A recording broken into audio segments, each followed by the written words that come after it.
Fala pessoal, aqui é o Diego. E seguinte, estamos começando mais um episódio do Bookcast, o seu podcast literário. Seja muito bem-vindo, muito bem-vinda. Hoje eu vou trazer um livro para vocês aqui que ele não é um livro de autoajuda, mas eu acho que ele se enquadra até como um livro de autoajuda. Deixa eu ver aqui na parte técnica dele, porque se ele não se enquadra, ele é quase isso. Pelo menos eu tratei ele como isso, assim, ó, desenvolvimento pessoal, relações humanas, autorrealização. É um livro com muito conteúdo, muita coisa interessante, assim, ele tem um título bem simples, né, e bem prático, assim, e eu quis ler ele logo que ele foi lançado recentemente. Eu já vou passar a ficha técnica dele aqui.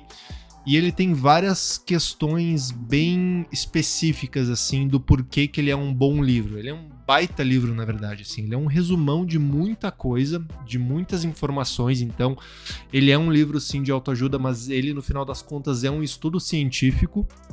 É um estudo científico que foi feito e está ainda em andamento por Harvard, pelo Departamento de Desenvolvimento Adulto.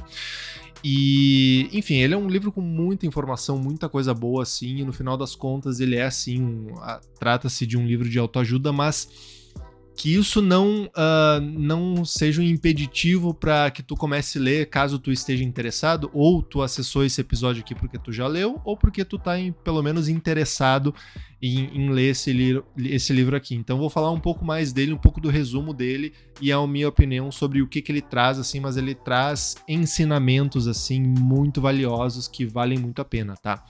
Antes de mais nada, me segue aqui no Spotify, se você está me assistindo aqui, ouvindo no Spotify. No YouTube, a gente está lá com a youtube.com/bookcastoficial. Se você não é inscrito no canal, se inscreva, também dê o joinha, deixe o seu comentário, caso você tenha lido esse livro ou tenha vontade de ler esse livro. A gente está sempre com um episódio novo. Toda semana, assim, mais ou menos, porque tem um hiato bem grande aí no canal que, enfim, eu tô tentando correr atrás. Continuei lendo livros, continuei escrevendo roteiros, mas por algum motivo não tava arrumando tempo, assim, para conseguir vir aqui gravar os episódios, mas isso aqui vai mudar a partir de agora, espero, né? E no Instagram, me siga lá, @DiegoSgon. Eu tenho o Instagram, @BookcastOficial, mas eu mal posto no meu pessoal, quem dera no Bookcast Oficial. Então eu vou centralizar tudo mesmo no @DiegoSgon. Eu vou postar lá os livros que eu tô lendo, quando tem episódio novo, enfim, me siga lá. Mas me siga mesmo aqui no Spotify ou no YouTube, que aqui é onde eu fico mais antenado nos comentários e em quem tá assistindo e tal. Então, por favor, faça isso, tá? Deixa eu falar um pouco da ficha técnica desse livro aqui e do porquê ele foi tão impactante pra mim, assim, no momento de vida que eu li ele, que realmente me fez repensar algumas coisas, algumas decisões que eu tomei na minha vida, que eu tenho tomado e que vou tomar ainda, né? Bom, o nome do livro é, como eu falei, um nome bem simples, né? Uma Boa Vida. Esse é o nome do livro. Tá aqui ele aqui na minha mão, eu tenho ele físico. Eu geralmente leio no Kindle, mas esse aqui eu fiz questão de comprar ele físico porque, como eu falei, ele trata-se de um estudo científico, então é muito bom ter ele para usar como referência, assim, enfim, ele é uma baita fonte de informação, assim. O autor, na verdade, são dois autores, tá? É o Robert Waldinger e o Mark Schultz. Então, esses dois autores, os dois são doutores, né? O Robert Waldinger é professor de psiquiatria na Escola de Medicina de Harvard e o Mark Schultz é diretor associado do estudo de Harvard e diretor do programa de ciências de dados da Bryn Mawr College. Então, ele fala um pouco aqui do estudo já, né, que eu vou falar um pouco mais sobre, que é o que o livro comenta, né? O ano original de publicação, 2023, então esse é um livro que realmente saiu do forno agora, nos últimos 2 anos aí, então ele é um livro novo, por assim dizer, né?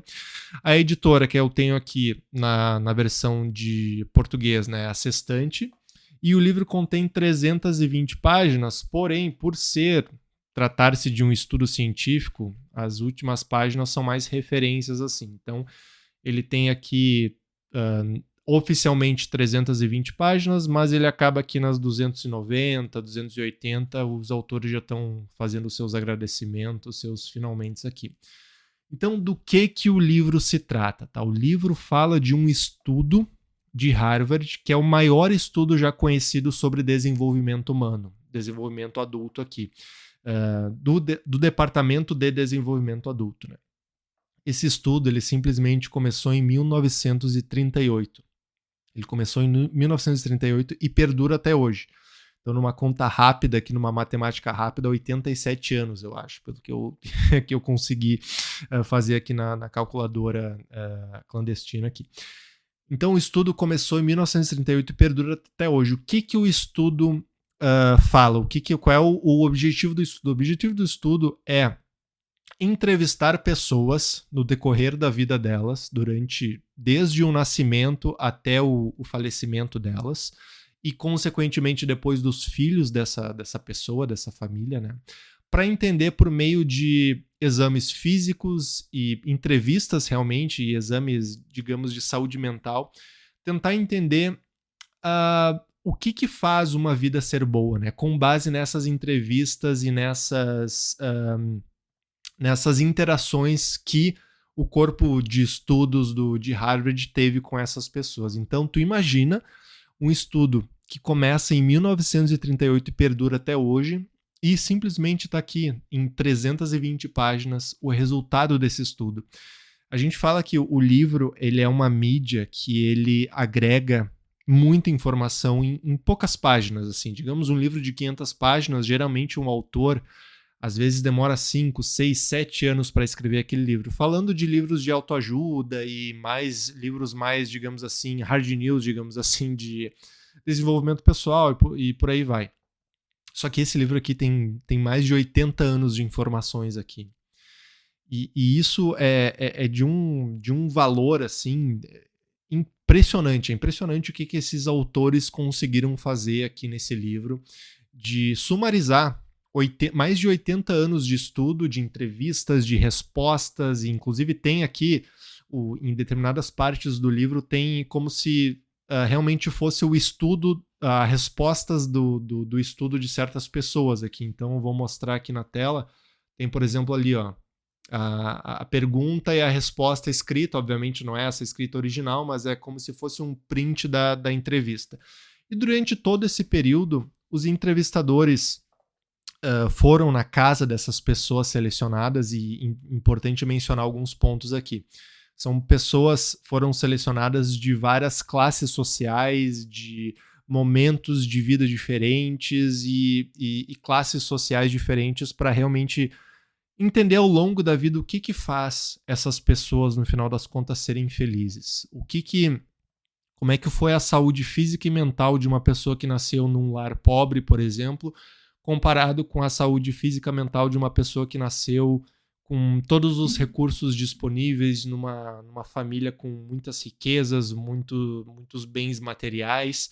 Qual é a diferença, no final das contas, no final da vida deles? Então, quando eu falo que esse estudo é valioso, é por causa disso. E olha a resiliência que esse corpo docente de Harvard teve de começar o estudo em 1938, e obviamente as pessoas que começaram o estudo não estão mais vivas, obviamente, né? Então o departamento continuou com outras pessoas, outros pesquisadores, e a pesquisa continuou entrevistando os filhos daqueles entrevistados originários, digamos assim, entrevistando consequentemente os netos, para realmente entender quais são os fatores da vida que realmente nos trazem a felicidade, né? Aquilo que a gente busca no final das contas, que todo mundo fala, nossa, para ser feliz tem que ter dinheiro? Não. Tem que ter saúde? Não. Tem que ter sucesso no trabalho. É isso que traz a felicidade da pessoa. Enfim, o estudo ele permeia todo esses meandros dessas pessoas. Ao todo, pelo que eu pesquisei ali, pelo que o livro fala, foram mais de 700 pessoas entrevistadas até o momento. Como eu falei, o estudo ainda continua, né? Então é muito dado, muitas informações, muita análise, só que durante todo esse estudo e todas essas perguntas e respostas e entrevistados, alguns denominadores comuns apareceram na vida das pessoas que se consideravam efetivamente felizes. E não é só a saúde mental, tá? O estudo também contempla exames físicos para que os entrevistados pudessem entender se enfim, o humor da pessoa mudava também a parte física dela. E no final das contas muda, né? Então, esse é meio que a premissa toda do livro é essa. Um estudo de mais de 80 anos monitorando pessoas de diversas classes sociais nos Estados Unidos. Depois, isso é importante, depois eu vou mencionar o porquê que é importante, para entender o que faz uma boa vida. O que faz a pessoa ser feliz no final das contas, né? O primeiro ensinamento que o livro tem aqui, e assim, mesmo que eu quisesse fazer um podcast aqui de 3, 4 horas, eu não conseguiria pegar todas as informações que o livro traz. Mas o primeiro ponto principal desse livro aqui é o quê? O ser humano é um ser sociável. Ele é um ser social. Ele é um ser sociável, ele precisa estar conectado com outras pessoas. Ah, Diego, quer dizer que quem tem mais amigos é mais feliz? Não, não é isso. O livro até menciona isso, que quantidade é menos importante do que qualidade. Então não adianta ser uma pessoa que tem, sei lá, 10, 15, 20 amigos, mas no final das contas nenhum deles é próximo. E a pessoa que tem um amigo, mas é próximo, mas é confidente, acaba sendo mais feliz do que a pessoa que tem 10, 15, 20 amigos que não tem nenhuma profundidade. Então, primeiro ponto, o ser humano é um ser sociável. Ah, Diego, mas eu tô cansado do trabalho, eu tô cansado dessa vida, eu tô cansado da corrida dos ratos, eu tô cansado de pessoas, eu quero me meter no meio do mato e sumir. Beleza. Talvez momentaneamente tu queira realmente, e existem pessoas que realmente têm uma característica mais reservada de não querer se socializar com outras pessoas. Porém, isso é, de acordo com o estudo, de acordo com outras informações também, isso é uma coisa momentânea. Ao longo da vida, o ser humano é um ser sociável, ele precisa de conexões, ele precisa de conversa, ele precisa entender o que está acontecendo na vida de tal pessoa, ele precisa compartilhar os seus sentimentos com as pessoas ao redor dele, sejam próximas ou não. E até falando um pouco disso, eu lembrei também de uma história que tem um livro também, o filme é mais famoso, mas que é o cara do Into the Wild, que ele traz meio que uma frase parecida com essa, né? Com esse conceito, que a felicidade só é verdadeira quando compartilhada. Não sei se é exatamente essa frase, mas é algo nesse sentido, porque ele também, ele pelo que eu lembro assim do filme, ele meio que se forma na faculdade e depois vai para o meio do mato. Into the Wild, esse é o nome do livro, né? Ele vai para o meio do mato e ele acaba falecendo porque ele come algumas frutas venenosas, enfim, flores que não eram não consumíveis, né? Ele acaba falecendo. Só que ele escreve no diário dele, depois de passar tanto tempo sozinho no meio do mato, que a felicidade só é verdadeira quando compartilhada.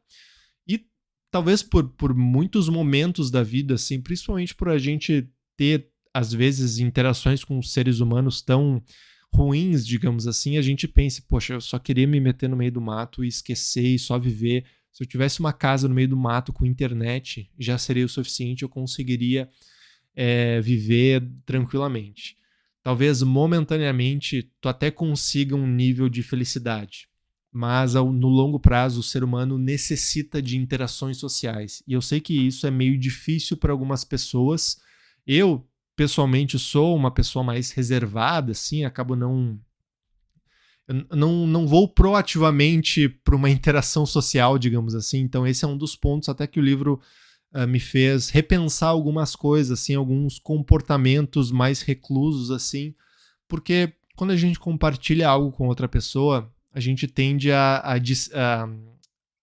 daqui a pouco aliviar um pouco a pressão que está na nossa cabeça, a gente passa para outra pessoa e a gente sente que a outra pessoa de vez em quando tem empatia com isso e isso acaba mexendo nos químicos do nosso cérebro e acaba mudando a nossa saúde mental no geral, né? Então, esse é o primeiro ponto. Ah, Diego, eu estava no trânsito hoje e eu vi atrocidades no trânsito das pessoas querendo passar uma por cima das outras, eu quero sumir do mapa. Beleza, mas momentaneamente tu vai querer sumir. Depois tu vai querer conversar com pessoas, né? Isso não é algo finito, assim. Comenta aí se tu é um ser sociável ou não sociável, no sentido de procurar o contato ou ser mais recluso. É interessante a gente saber. Outro ponto interessante que o livro traz, assim, que eu achei bem legal comentar aqui, que é o poder da saúde mental. Tá? A saúde mental, o nosso cérebro, ele tem um poder assim no nosso corpo que ele é bizarro. Assim, ele faz a gente, às vezes, desmaiar e se curar mais rápido porque a gente está feliz ou está triste. Tratamentos de câncer acabam avançando mais positivamente com pessoas mais positivas, enquanto que no outro, se a pessoa não é positiva, isso afeta também os químicos do corpo. Enfim, não vou entrar em nenhum detalhe científico aqui, mas esse é outro insight que o livro traz, o poder da saúde mental. E eu trago um exemplo aqui que é citado no livro, que é o seguinte: eles fizeram um estudo, eu vou falar bem no geral assim, sabe? Eles fizeram um estudo onde eles pegaram basicamente 2 grupos de pessoas. E eles queriam entender qual grupo de pessoas teria a sua cicatriz cicatrizada mais rápido, digamos assim. Então eles pegaram um grupo de pessoas A que tinham um emprego super estressante. Então pegaram esse grupo de pessoas e fizeram, agora eu não lembro se fizeram uma cicatriz, um corte controlado, enfim, mas fizeram alguma ferida na pessoa. E pegaram o grupo B, que era um grupo de pessoas com os mesmos critérios fisiológicos, porém com um trabalho menos estressante do que o grupo A. Pegaram esses 2 grupos. Se eu não me engano, o trabalho estressante do grupo A era questão de cuidadores, assim, de idosos, alguma coisa nesse sentido, que o trabalho realmente é maçante. Imagina tu cuidar de outro ser humano quase que a todo momento, assim, deve ser bem estressante. Eles pegaram esses 2 grupos de pessoa, o grupo de pessoa com um trabalho super estressante e o grupo de pessoas com um trabalho não tão estressante assim, fizeram esses cortes assim de maneira deliberada e avaliaram o quanto que a saúde mental, o nível de estresse afetaria a cicatrização daquela ferida em si. Eles identificaram que no grupo com um trabalho menos estressante, ou seja, teoricamente o grupo menos estressado, a cicatriz curava mais rápido do que o do grupo com um trabalho mais estressante. Olha que louco. Então, a pessoa tem um nível de estresse mais elevado, significa que a parte fisiológica dela acaba tendo que pagar alguns pedágios no sentido de não se recuperar tão bem. E claro, a ferida aqui é um exemplo, mas imagina uma dor de cabeça, uma doença mais grave, assim, uma doença mais crônica, a gente não sabe, né? Então, esse achado aqui eu achei muito interessante de trazer, que é realmente o poder que a saúde mental tem nas nossas vidas, né? E outro ponto que é um pouco relacionado a isso, mas não tanto, que tem a ver com a saúde mental, é que o livro traz um entendimento e tudo isso com base nessas entrevistas e tudo com base em dados, tá? Não tem nada, nenhum achismo aqui. Outro ponto interessante aqui de insight é que pessoas que compartilham suas vidas são mais felizes. Compartilhar é melhor. Então, às vezes a gente vê algumas coisas na internet no sentido de cuidado com quem tu compartilha a tua vida no ambiente profissional, principalmente, né? Daqui a pouco tu tá contando muito da tua vida para um colega que não necessariamente é naquele momento específico da vida é um colega, assim, mas não é um amigo em si. E aí é até contraintuitivo, e o livro fala disso, é contraintuitivo tu compartilhar essas informações, às vezes, pessoais, briguei no meu casamento, briguei com meu filho, algo nesse sentido. Só que aqui o livro fala que pessoas que compartilham mais principalmente com colegas de trabalho, tendem a ser mais felizes. E aí, os dados científicos são mostrados, mas basicamente é porque a pressão é aliviada, digamos assim. Tu passa um pouco daquilo que está na tua cabeça para o outro. E até o próprio fato de verbalizar aquilo para uma outra pessoa, que às vezes nem precisa ser para uma outra pessoa, né? Muito da terapia conversacional é isso. Tu tá com muitos pensamentos na tua cabeça, daí tu começa a falar, às vezes só falando. E às vezes a terapeuta te pergunta uma ou duas coisas, assim, mas só tu verbalizando aquilo tu já começa a apaziguar um pouco a tua mente nesse sentido, sabe? Então, e aqui o livro traz que essas pessoas que são pessoas que compartilham mais da sua vida pessoal no âmbito profissional, principalmente, acabam sendo mais felizes. E eu achei interessante trazer esse ponto aqui, porque realmente é contraintuitivo, porque a gente vê a galera falando assim, não, cuidado com o que tu compartilha. Claro, eu não tô falando aqui para tu entrar no Instagram e compartilhar toda a tua vida. Não é isso. Mas o simples fato de compartilhar e desafogar assim as tuas mágoas com um colega, com uma colega, já denota algo positivo assim para tua cabeça. Então é uma pressão que vai se aliviando. Achei bem interessante. Outro ponto que tem a ver com a questão de compartilhar e com socializar, que eu achei muito interessante, que sabe aquela conversa que daqui a pouco tu desce, tu entra num prédio, tu troca uma ideia com um recepcionista, digamos assim. Ou tu pega um Uber e troca uma ideia com o motorista do Uber. Ou essas pequenas micro-interações que a gente tem durante o dia com pessoas que a gente não necessariamente conhece. A gente às vezes não sabe nem o nome da pessoa. Mas a gente está trocando ideia sobre futebol, sobre o tempo, principalmente o tempo, né? Um vizinho que tu troca uma ideia, tem gente que odeia vizinho. Eu sou um que eu não curto muito, mas enfim. Às vezes aquela pequena ideia que tu troca com o teu vizinho, o livro mostra e traz por meio de dados que essas micro-interações são importantes. São importantes para, enfim, tu se sente como parte de algo maior, sabe? Às vezes, nesse mundo que a gente vive tão autocentrado, assim, né? Vou pegar as redes sociais, que é uma tecla que eu venho batendo muito, assim, talvez seja algo que esteja presente na minha vida, que eu acabe trazendo aqui também para os episódios, que é essa vida autocentrada, narcisista de, meu Deus, é eu, olha onde eu tô, olha o que eu tô comendo, olha o que eu tô fazendo, olha o que eu tô assistindo, olha o livro que eu tô lendo, como o próprio Bookcast é isso, né? Olha o que eu tô fazendo. É uma coisa autocentrada, assim, sabe?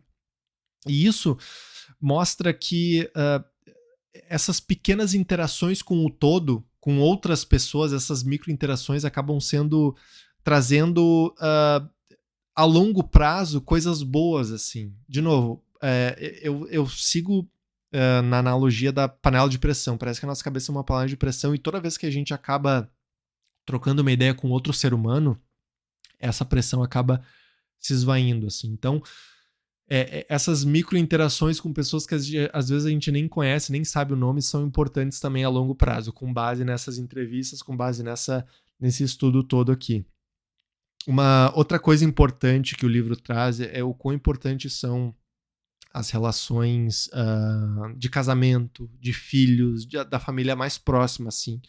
O quão importante é a gente resolver algumas coisas que às vezes não estão tão resolvidas assim com os nossos familiares. E família é isso, né? Família, todo mundo tem a sua família, tem os seus problemas, tem as suas questões ali internas para serem tratadas. Mas o livro traz a importância de ter uma família presente, assim, que escute, que incentive a conversa, para que, muito mais do que grana, muito mais do que bens materiais, obviamente isso é importante, mas no final das contas, o que faz uma pessoa ser feliz é realmente uma família, relações próximas de valor, assim, de valor e realmente que tu pode contar com as pessoas que estão ao teu redor. Um ponto que eu mencionei aqui, que talvez seja a grande questão, né? Vou mostrar o livro aqui de novo. A grande questão do livro Uma Boa Vida. Ele até fala aqui no resumo aqui atrás. Dinheiro é igual à felicidade? Então, ele traz essa questão aqui. Essa questão talvez permeie todo o livro, né? E é como a gente vive numa sociedade capitalista, a gente tem essa ideia de que não, insumos e assets e casa e carro e o último celular e o último computador e o último videogame e o último é isso e o último aquilo, isso vai trazer felicidade. Mas, porém, entretanto, o livro mostra um outro lado da moeda, que é o quê? E ele traz dois cenários aqui, duas histórias muito boas. A história primeira de um advogado super bem sucedido, que tem toda a grana que quiser, assim, teve sucesso na vida profissional, teve seus louros, enfim, as suas responsabilidades ali, seus méritos, né, para atingir essa vida de riqueza, mas passou a vida inteira entrando e saindo de casamentos, tendo divórcios ao longo da sua vida. E no final das contas, por mais que ele tivesse todo o dinheiro do mundo, ele não era a pessoa mais feliz do mundo. E aí ele traz um outro cenário. O outro cenário é o seguinte: um professor que não tem o mesmo salário desse advogado, mas no final das contas é extremamente feliz porque esse professor entende o valor que ele tem para aquela comunidade que ele está inserido.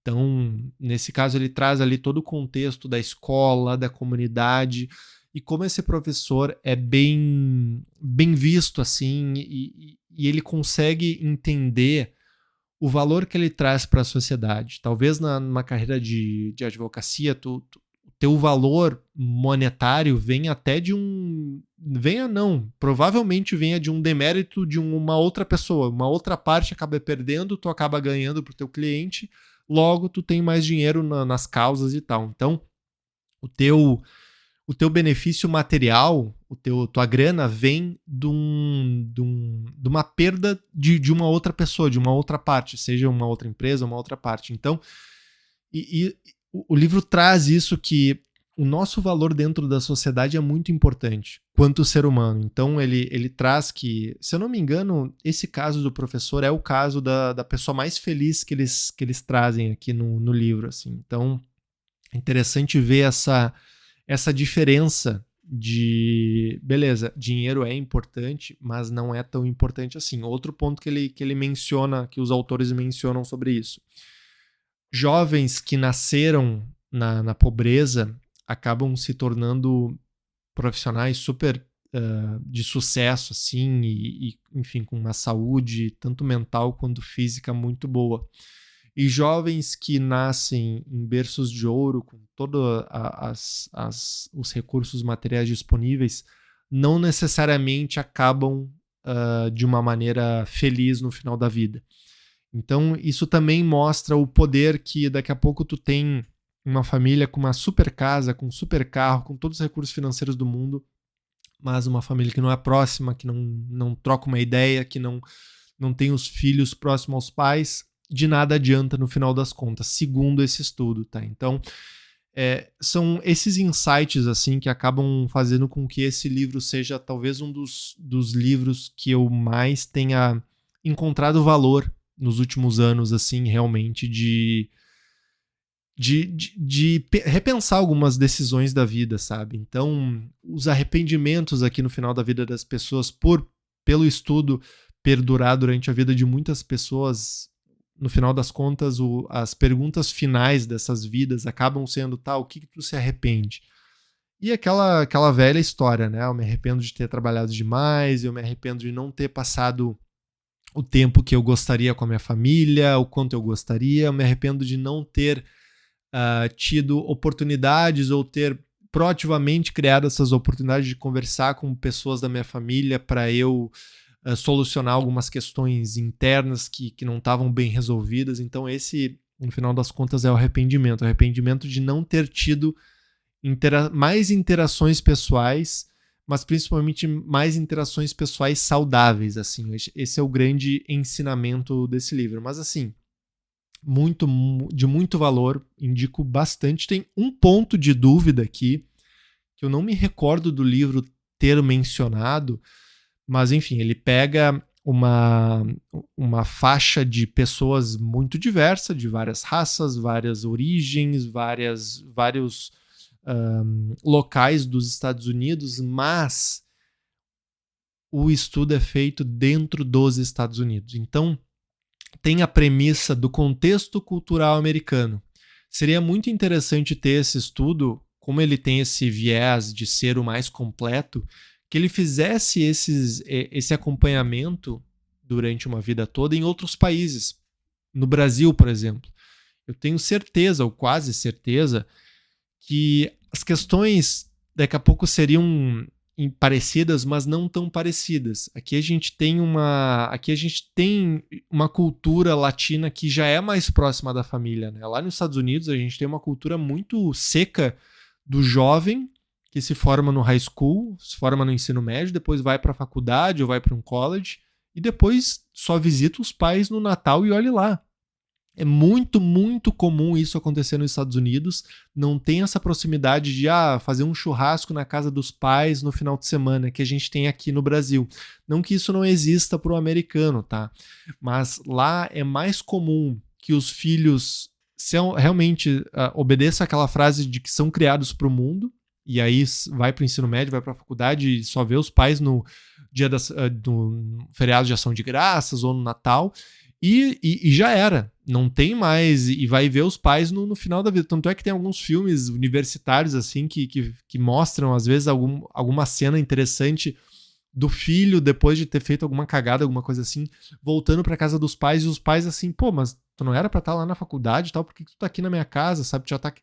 E aqui no Brasil é diferente, no Brasil já tem uma proximidade maior, o povo latino em si é mais próximo da sua família imediata, assim, seja pai, mãe, vó, tio, tia.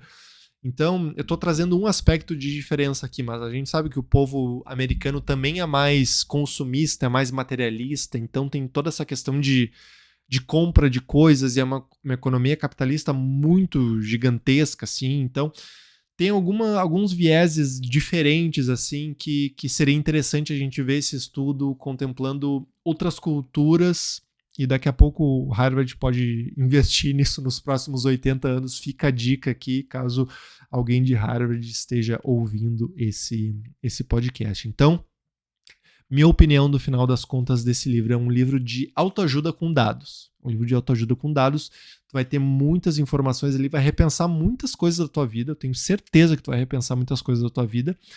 É um livro muito bom para mostrar um panorama geral da vida. E uma coisa que o livro menciona assim é que, infelizmente, quem participou do estudo acabou não tirando o valor dele, né? Porque ele foi o entrevistado lá, que foi entrevistado dos 5 anos de idade até os 80 anos, ele não necessariamente teve o benefício daquele estudo.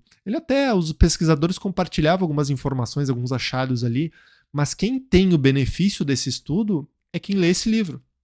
É quem lê mais de 80 anos de pesquisa resumido em 320 páginas, 290, né, que tem essa referência ali então. Então, em 300 páginas consegue entender a vida num panorama geral muito interessante. Então, assim, se o livro tiver 40, 50 reais na Amazon, obviamente, que pelo preço brasileiro é um preço caro e tal, mas se esse livro, sei lá, tivesse o preço de R$1.000, alguma coisa assim, uma coisa do nada, assim, ele ainda teria valor pelo que ele entrega, sabe? Eu não estou dizendo que eu não quero que o livro custe R$1.000, obviamente, né? Mas vocês conseguem entender que esse livro aqui é muito valioso e ele, pelo preço dele, assim, pela forma que ele é escrito, assim, ele é assim, tu tem que ler. Afinal das contas, tem que ler. Se tu leu, comenta aqui, seja no Spotify, no YouTube, se você gostou, o que tu concordou, o que tu conseguiu fazer de paralelos com a tua vida. Essa é outra coisa que não tem como não fazer, né? Tu começa a fazer paralelos com a tua vida, com a tua história, com interações que tu tem no dia a dia, tu começa a se forçar a fazer outras coisas que antes da leitura tu não fazia. Então é um livro interessante isso, e que bom que a gente tem por isso, eu acho o livro, pessoalmente, assim, por isso que eu criei o Bookcast, assim, é muito bom ler livros, assim. Tem livro ruim? Tem outras mídias que são mais interessantes? Tem. Mas quando tu pega um livro desses, assim, e começa a dissecar ele, começa a fazer paralelos com a tua vida, é foda. É muito foda.